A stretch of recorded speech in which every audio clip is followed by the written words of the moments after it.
Vamos a comenzar con el teórico número 5, cuyo título es La amígdala en el sistema límbico. En este teórico, relacionado con la unidad que estamos estudiando, vamos a analizar la amígdala en el contexto de este importante sistema denominado límbico, cuyo término deriva de la palabra limbus, que significa borde. Es decir, esa es la denominación que originalmente le dio Paul Broca al lóbulo límbico, situados en el siglo XIX, y que él vincula con un componente emocional del cerebro, y que años más tarde también, y dentro del mismo siglo, Alois Alzheimer lo relaciona también con unas alteraciones que encontró en sus estudios, vinculando a este componente con la cognición.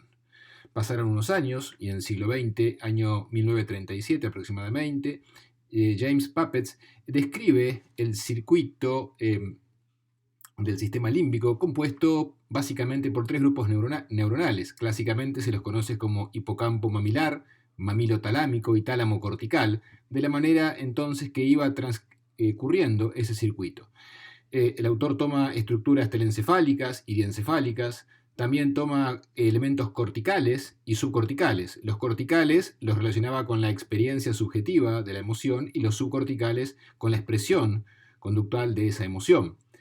Luego, MacLean agrega otros componentes a los ya estudiados por Puppets, como la amígdala y partes de la corteza prefrontal, y habla entonces también del cerebro emocional.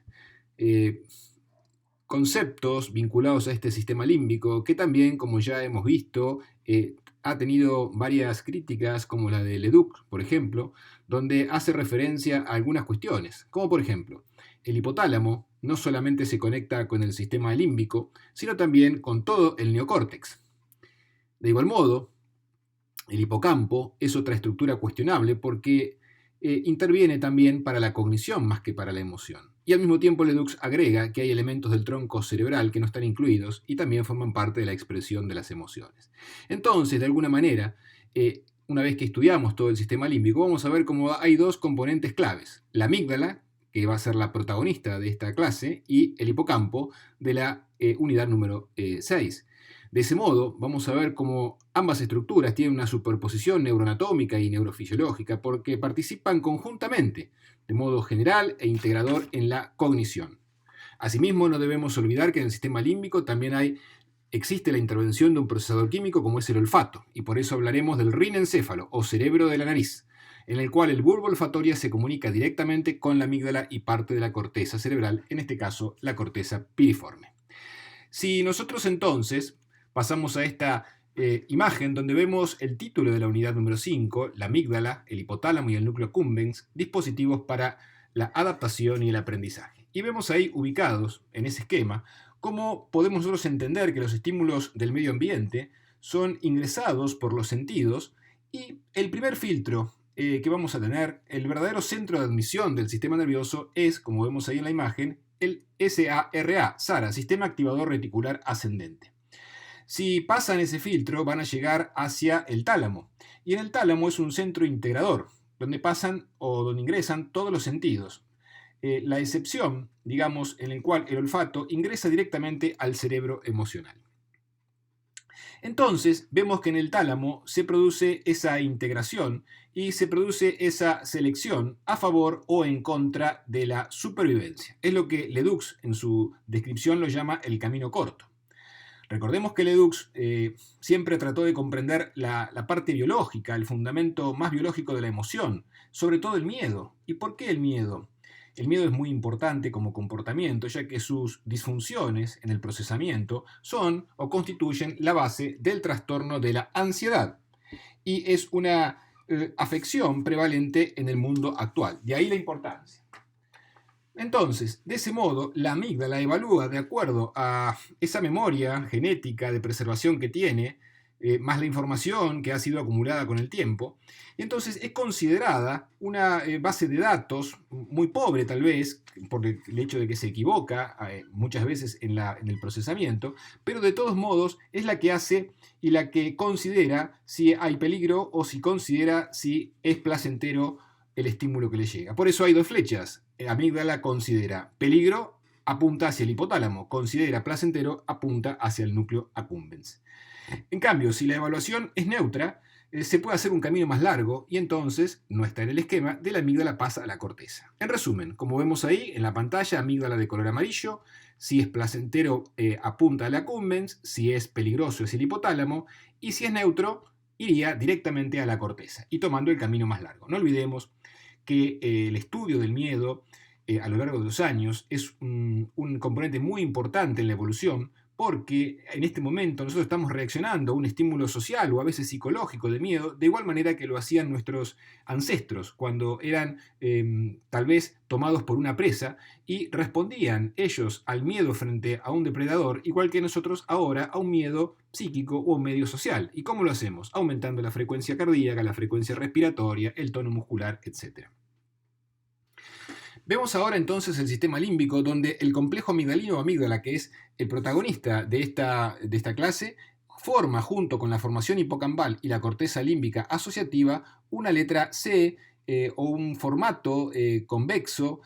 Hay muchas descripciones al respecto, pero por eso hoy vemos en letra verde con un arco en forma de C, una forma de C invertida, más gráficamente, cómo podemos encontrar la neuroanatomía del sistema límbico. Formación hipocampal, complejo amigdalino y la corteza límbica asociativa. Vemos también, entonces, y esto es relevante a la hora de estudiar el tema que nos ocupa, que el sistema límbico en general está formado por corteza y está formado por núcleos. Interesa puntualizar acá que el sistema límbico es la reunión de una serie de estructuras del sistema nervioso y que excede al lóbulo límbico descrito inicialmente por Broca. Por eso decimos habitualmente en nuestras clases que el sistema límbico tiene partes del lóbulo límbico de Broca, parte del lóbulo frontal, parte del lóbulo temporal y que integrados, tanto en su parte cortical como subcortical o núcleos, forman ese sistema límbico. Esta imagen la vemos nosotros relevante por el hecho que nos significa que el sistema límbico, y a partir de ahora tenemos que empezar a vincularlo con nuestras emociones, si bien es un concepto antiguo, es muy útil a la hora de entender la temática, vamos a ver que hay elementos en la corteza, o corticales, y en los núcleos o subcorticales. Lo que es lo mismo decir en psiconeurobiología que lo cortical es consciente y lo subcortical o nuclear es inconsciente o no consciente, con el término que podemos adoptar también desde nuestra disciplina. Entonces, haciendo referencia a este vínculo entre corteza y núcleos, vamos a pasar a esta imagen para recordar que la corteza límbica, la parte cortical, la parte de la emoción consciente, está haciendo base en un sustrato que es la corteza de asociación. Ya hemos visto en clases anteriores la corteza prefrontal y la corteza temporoparieto-occipital, que se llaman también corteza asociativa anterior y posterior. Estamos hablando ahora de la tercera corteza asociativa, la corteza límbica, también denominada corteza de asociación interna. Y aquí vamos a ver cómo encontramos la circunvolución del cíngulo, la circunvolución parahipocampal, ambas formando parte del lóbulo límbico de Broca. Vamos a ver también la circunvolución orbital mediana, formando parte del lóbulo frontal, y la circunvolución del polo temporal, obviamente, pertenece al lóbulo temporal. De este modo, vemos cómo en el esquema las dos primeras pertenecen al lóbulo límbico, la tercera al lóbulo frontal y luego al lóbulo temporal. Es importante este concepto y también relacionarlo y vincularlo, como vemos acá en el esquema, en una visión del cerebro o del encéfalo que hacia la izquierda de la pantalla está la parte frontal, hacia la derecha el lóbulo occipital y por debajo una estructura denominada cerebelo. Vemos cómo está señalado el cíngulo y la continuación del cíngulo es el parahipocampo, que en conjunto, y volvemos a la imagen anterior, fíjense, cíngulo y parahipocampo forman el lóbulo límbico de anillo, de límite, de Broca, y lo tenemos ahí nuevamente. Al mismo tiempo vemos cómo señalamos la punta, el extremo del polo temporal, y vemos cómo señalamos la parte basal o inferior u orbital medial del lóbulo frontal. Repetimos, entonces, frontal, lóbulo límbico y lóbulo temporal forman ese anillo conformando la corteza límbica, la corteza emocional, aquella corteza que nos permite ser consciente de nuestras emociones. Interesa puntualizar que hay una parte del parahipocampo que se lo denomina también corteza entorrinal. La corteza entorrinal también significa o sería la definición de una parte del parahipocampo, concretamente del parahipocampo anterior. Bien, Acá lo que tenemos ahora es un cuadro sinóptico que nos permite recordar o hacer referencia a las principales conexiones que tiene esta corteza asociativa, la corteza de asociación límbica. Vamos a ver aferencias y vamos a ver eferencias. Es muy importante, y ya estamos entrando en un punto de la clase y un punto de la temática y el desarrollo de la disciplina, que tenemos que conocer muy bien qué elementos están ingresando, por eso se llama de aferencias de entrada a esa corteza límbica, y qué elementos están saliendo o están proyectándose desde esa corteza límbica. Entonces, las aferencias hacia la corteza límbica corresponden a aquellas áreas sensoriales superiores en sus diferentes modalidades que ya conocemos. Pero también hay una aferencia, un ingreso de las otras cortezas asociativas, como la prefrontal y la corteza temporoparieto-occipital. Entonces, si nosotros conocemos que hay información que está llegando desde otras cortezas, también tenemos que ver hacia dónde se proyectan. Y vemos en el punto de eferencias que se proyectan básicamente a la amígdala y el hipocampo. Recordemos todos que acá estamos haciendo una síntesis de una estructura muy compleja, como la denominamos al principio, es la estructura más compleja del universo, y entonces creer que esto es que esto es tan sencillo sería erróneo. De alguna manera lo hacemos a los fines didácticos. Entonces, hemos analizado las aferencias y ahora vamos a las eferencias. O sea que la corteza asociativa límbica es importante que nosotros recordemos siempre que se proyecta a la amígdala y al hipocampo, que como dijimos son componentes muy importantes de este sistema. La información que la amígdala y el hipocampo reciben de la corteza no es la misma, y por eso también este cuadro sinóptico, para que lo podamos leer en sentido vertical. La amígdala va a recibir la información sensorial, como por ejemplo cómo ve un objeto, y lo asocia con estímulos particulares. Por eso es que la amígdala va a recoger las proyecciones que en realidad provienen de esas cortezas sensoriales superiores. En cambio, el hipocampo va a recibir la información sensorial integrada de múltiples modalidades sensoriales, la cual refleja las características más complejas del medio o del entorno, como las relaciones espaciales y el objeto en sí mismo. Por eso ahí vamos a tomar esas rutas tan importantes que en nuestra disciplina se llaman las rutas o las vías del dónde y las rutas o vías del qué, en el análisis de la percepción visual. Por eso es tan importante que ahora lo estemos repasando para poder tener así una mayor integración conceptual de estos temas que nosotros siempre los tomamos como muy importantes a la hora del concepto del sistema límbico. Pero como también sabemos, hay otras cortezas límbicas de las ya nombradas. Una es la ínsula, tan importante en la cognición social, ya trabajado. Otro vamos a hablar luego, que es el hipocampo, y otra región importante es la región septal, una región con una estructura cortical muy primitiva, pero también forma parte de la corteza límbica. Vamos ahora a hacer un resumen o una síntesis de los núcleos del sistema límbico, y ahí ya vamos a hablar del componente no consciente. Y entonces vamos a ver que hay núcleos que pertenecen al cerebro, núcleos que pertenecen al diencéfalo y núcleos que pertenecen al tronco encefálico, como lo decía precisamente Ledoux. Entonces, vamos a su vez a subdividir cada uno de estos temas para poder repasarlos de una manera más práctica. Fíjense el cuadro en los núcleos del cerebro. Vamos a ver hacia la izquierda que pertenecen tanto al neoestriado como al palioestriado. Y el neoestriado a su vez va a ser dorsal y ventral, y el palioestriado va a ser dorsal y ventral. ¿Cuáles son los núcleos del neoestriado? Los dorsales, el caudado y el putamen. Los ventrales, el núcleo accumbens. ¿Cuáles son los del palioestriado? El dorsal, el globo pálido. Y los ventrales, aquellos ubicados en la sustancia innominada, que es el núcleo basal de Meynert, tan importante, que es colinérgico, y los núcleos septales. Fíjense que en ese cuadro hemos tratado solamente el neo y el palioestriado. Hemos dejado, más hacia abajo del esquema, los del arquiestriado, y son precisamente el motivo de esta clase, que es el complejo amigdalino.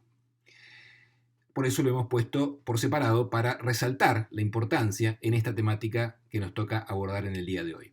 A su vez hay núcleos diencefálicos, por eso tenemos que estudiar el tálamo, tema ya estudiado y que le hemos dedicado una clase, el hipotálamo, y también los núcleos del tronco encefálico. Esto intenta ubicarlos, ordenarlos en esta modalidad de cómo analizar los elementos no conscientes emocionales en el sistema límbico.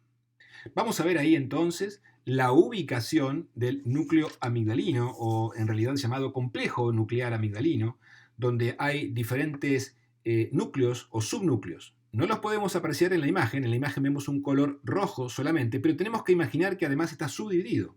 Y hay núcleos con neuroanatomía y neurofisiología diferente. Y todos una forma de almendra, de ahí viene el nombre, ubicados, como vemos en la imagen, en el lóbulo temporal, de ubicación subcortical, y si queremos ser más precisos, en la circunvolución parahipocámpica. Este núcleo, o este complejo amigdalino, reiteramos porque se forma por varios núcleos, es la clave para mantener nuestras experiencias en las emociones. Es decir, para poder decir que el núcleo amigdalino, o que de ese núcleo, mejor dicho, dependen los estímulos a los cuales nosotros respondemos. Depende también cómo nos organizamos nuestras respuestas. Y también cómo organiza nuestro cuerpo, acá como separando el cuerpo de nuestro cerebro, las respuestas. O sea, que esa capacidad de respuesta a un estímulo con respecto a la experiencia emocional se realizan o se vehiculizan, mejor dicho, a través de este núcleo amigdalino. Por eso es que es tan importante. Y otra vez, fíjense que recién dije núcleo amigdalino y ahí dice complejo amigdalino. Precisamente esta diferencia radica en que hay diferentes grupos de núcleos. Podríamos clasificarlo en muchos núcleos. Algunos autores ya están hablando de 17 núcleos y tal vez algunos más también. Pero vamos a agruparlos, aquellos núcleos que están ubicados, como dice el esquema, basolaterales, que son los mayores y están ubicados a la derecha de la pantalla y de mayor volumen. Vamos a encontrar los núcleos centrales y en menor medida los núcleos mediales. Los núcleos basolaterales están conectados recíprocamente con toda la corteza y con el tálamo. Ahí está la importancia de esos núcleos basolaterales, porque ahí nos llega la impronta del mundo exterior, porque llega a la corteza, llega los núcleos del tálamo. De ahí es la importancia, es la puerta de entrada a ese complejo amigdalino, los núcleos basolaterales. El núcleo central lo que hace es la salida, es la proyección al tronco encefálico y a los núcleos autónomos de la médula, o sea que lo que hacen es salirse, en la puerta de salida. Si los vasos laterales es la entrada, los núcleos centrales es la salida de la amígdala. Y después están los núcleos mediales, que están conectados recíprocamente con ese cerebro de la nariz, con ese rinencéfalo, con esa estructura olfatoria primitiva y tan importante en otras especies no humanas.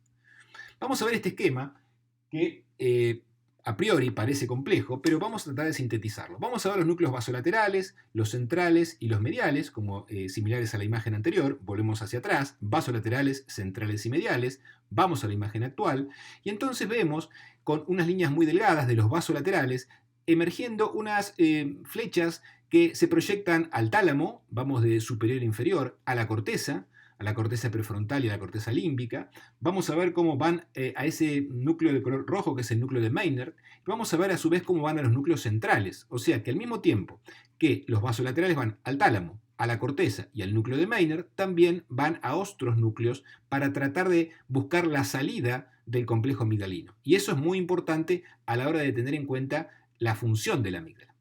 Por otra parte, vemos con líneas más gruesas y de un color más celeste cómo del tálamo y de la corteza están volviendo aquellos estímulos que salieron, están regresando. Es otro de los fenómenos importantes de este feedback entre la amígdala, la corteza y el tálamo.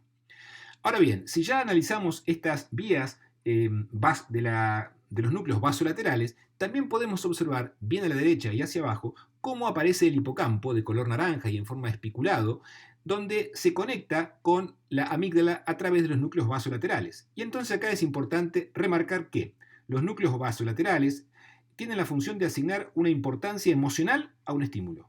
En cambio, el hipocampo tiene la importancia de lograr el aprendizaje de ese significado emocional. Por eso es la diferencia y por eso es la conexión recíproca entre amígdala e hipocampo, que se estimula y se reafirma muy fuertemente a través de estímulos de alta impronta emocional en el sujeto. Vamos a ver entonces cómo una vez que llegan al núcleo central, con la letra C, van a tener la salida hacia el hipotálamo y hacia el tronco cerebral, como lo verán más oscuro en la imagen, y luego, de esa manera, se va a producir la expresión emocional. Eso es, como dijimos en la anterior, otra vez la C de central. Vamos ahora al núcleo más pequeño, que es el medial, y ahí lo vamos a analizar, que vamos a encontrar la entrada, las aferencias desde el bulbo olfatorio, y luego, cuando llegan al núcleo medial, o M, van a ir hacia la corteza piriforme o hacia el hipotálamo. Entonces, como conclusión y como repaso integrador, fíjense cómo el núcleo central, con C, es el encargado, como dijimos antes, de la expresión emocional, porque se proyecta al hipotálamo y porque se proyecta al tronco cerebral. Esto es muy importante porque está mandando las señales efectoras. Y entonces, acá viene la imagen siguiente, cuando decimos efectoras, estamos hablando de la expresión emocional del comportamiento. Y ahí volvemos a remarcar el hipotálamo y el tronco cerebral. Volvemos a la imagen anterior, hipotálamo y tronco cerebral. Entonces, a partir de ahí, vemos cómo las proyecciones desde el hipotálamo y desde el tronco cerebral vamos a encontrar respuestas endócrinas, autónomas y motores o motoras somáticas. ¿Qué significa esto? Que la emoción se traduce en el cuerpo a través de la liberación de hormonas, a través, o sea, endocrino, a través de estímulos autonómicos, simpáticos y parasimpáticos, y a través de una respuesta motora estereotipada, como los movimientos propios de la formación reticular. Siempre que hay una expresión emocional, hay una postura de huida, una postura de ataque o de lucha. Hay otras formas más complejas y flexibles conductualmente en las respuestas emocionales, pero no dependen de esta formación reticular, sino que esas formas más flexibles en cuanto a la conducta se hacen a través de un circuito denominado límbico y ganglio basal, que ya hemos visto y vamos a volver a tomar en el día de hoy. Entonces, esa es la importancia de la expresión emocional conductual.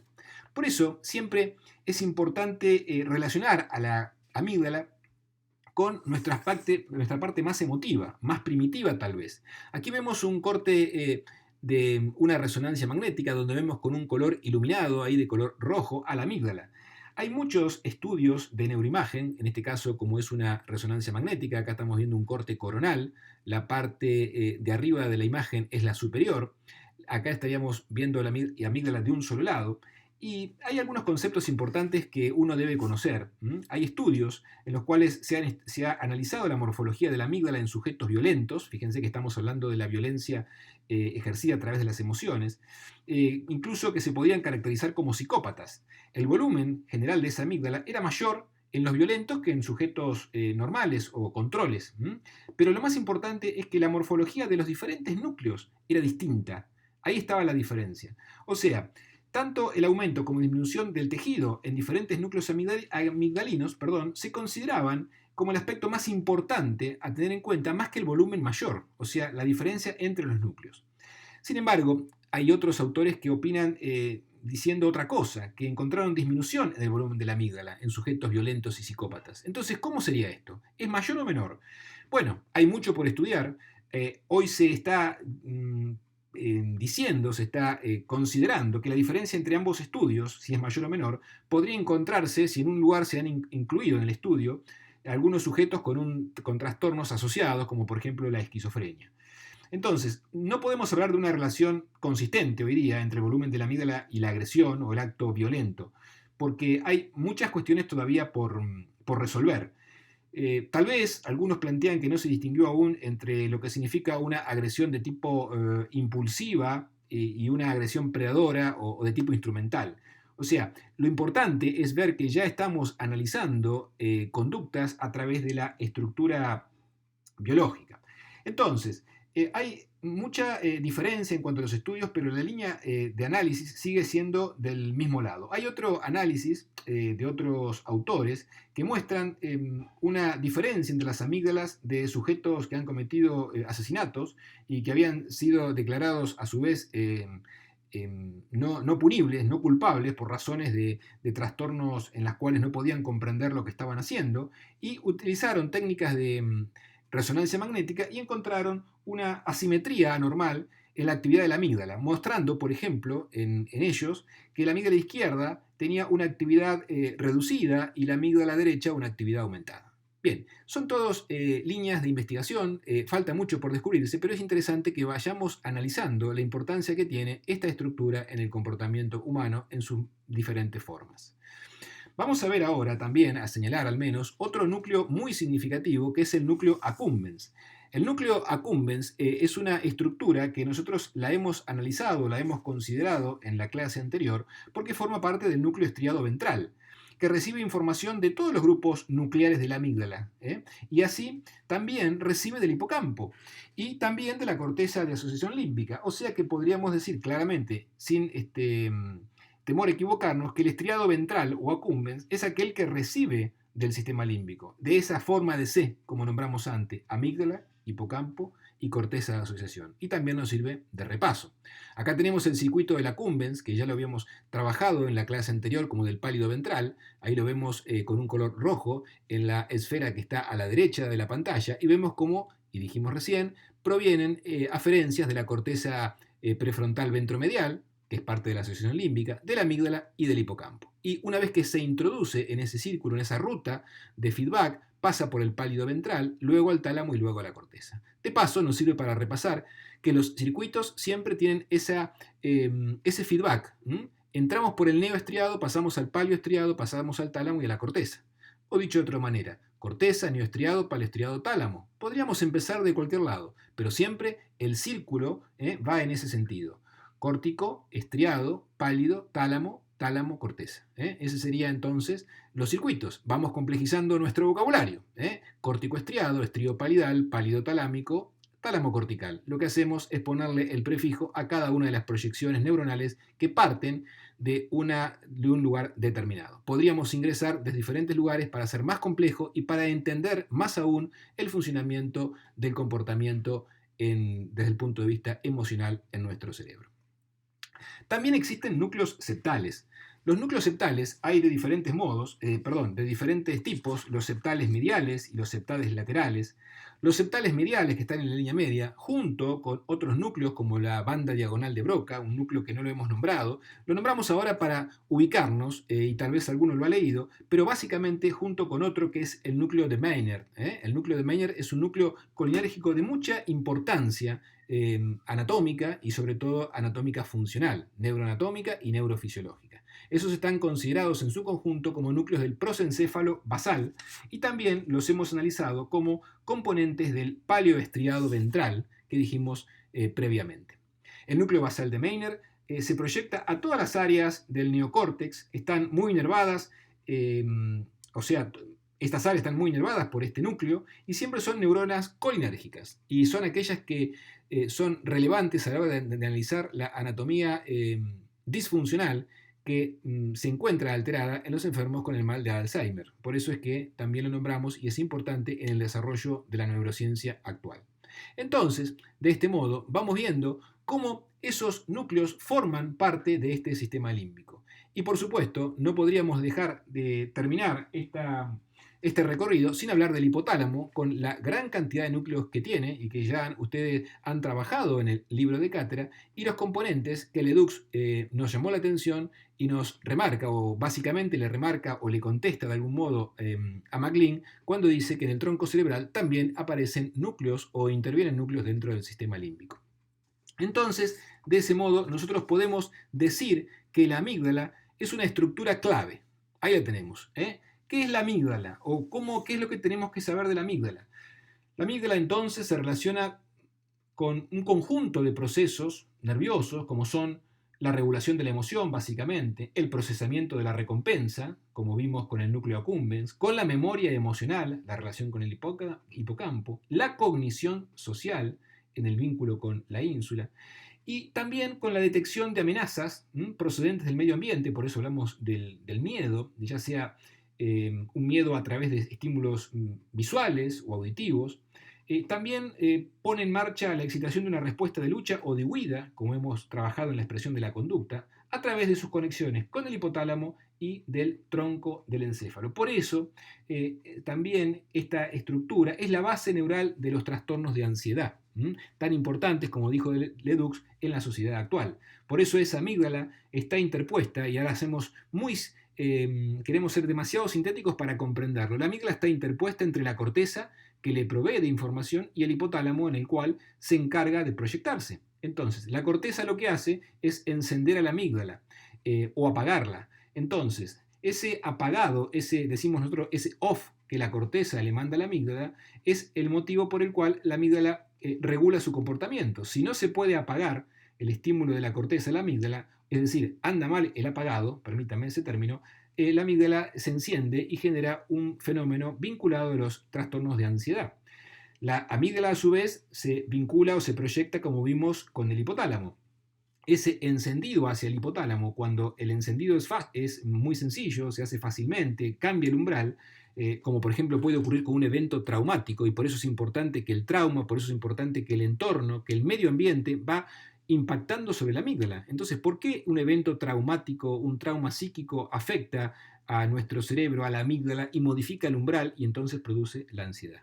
Entonces, ese trayecto entre la corteza y la amígdala tiene un predominio de actividad genética determinado, pero la transición de la amígdala al hipotálamo está más vinculado al medio. Entonces ahí aparece otra vez ese concepto tan importante que trabajamos al principio, la relación entre lo genético, lo determinado y el medio que nos va moldeando.